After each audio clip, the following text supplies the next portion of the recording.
Pozdrav svima, dobrodošli na kanal Kuhinja Valentina Mašković. Danas ću pripremati pljeskavice bez mesa. Pljeskavice od kiselog kupusa i ovsenih pahuljica. Zato ostanite sa mnom na kanalu da vidite kako ću ja to pripremiti. Verujem da će vam se dopasti, pa ćete pripremiti u narednom periodu. Ono što ću prvo uraditi je da sitno izrežem jednu glavicu crnog luka.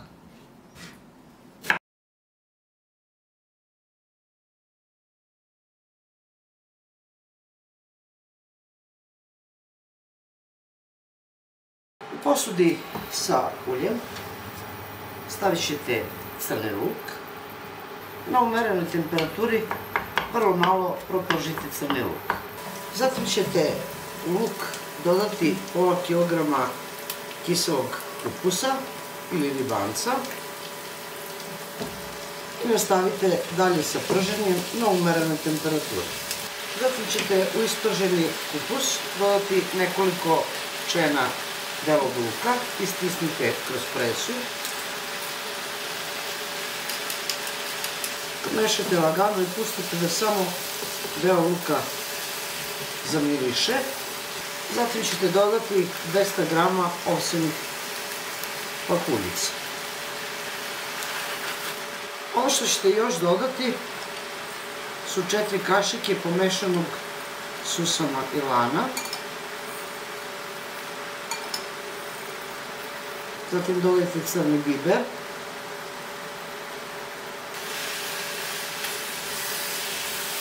Sjedinite sa kupusom. Zatim ćete sve to naliti sa 400 ml vode, što zavisi od ovsenih pahuljica. Možda ćete trebati da dodate još jedno 50 ml. Dodat ćete začinsku crvenu papriku, slatku i ljutu. Sve začine ćete dodavati po vašem ukusu i vrstu i količinu začina.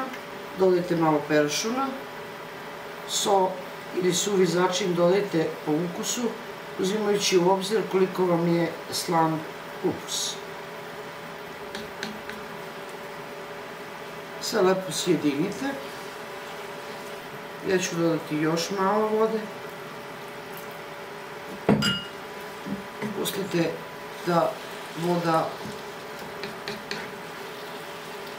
i svi ovi sastojci malo proključaju.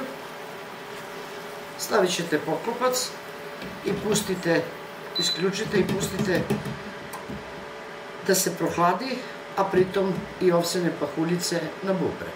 Nakon 15 minuta kašikom proverite koliko su nabubrile ovsene pahuljice. Iako smatrate da od toga nećete moći da formirate pljeskavicu, dodat ćete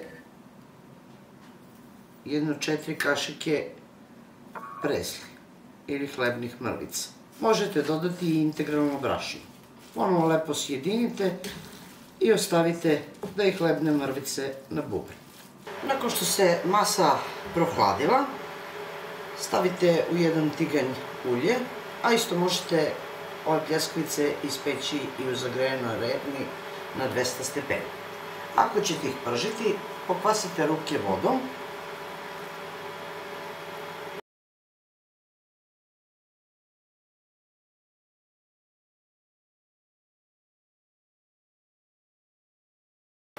Formirajte pljeskavicu i spustajte u zagrejano ulje.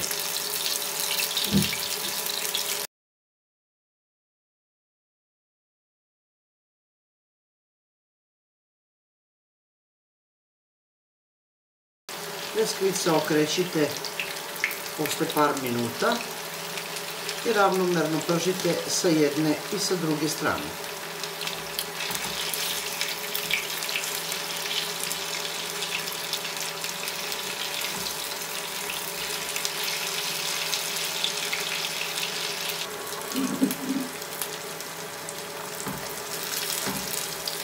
Pogledajte kako su predivne pljeskavice, baš kao da su od mesa, a ne od kupusa.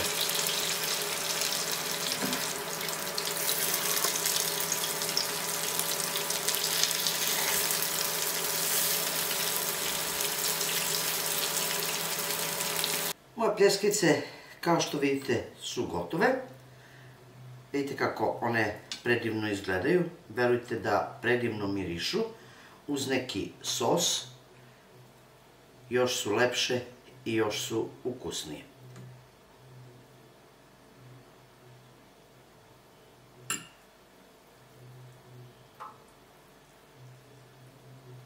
Pogledajte kako su one lepe i sočne iznutra, a spolja su hrskave. To je bilo za danas, dragi moji prijatelji, sa mog kanala, a mi se vidimo u narednom videu sa nekim drugim receptom. Do tada pozdrav svima koji prate moj kanal i normalno, jedno veliko ćao i prijetno!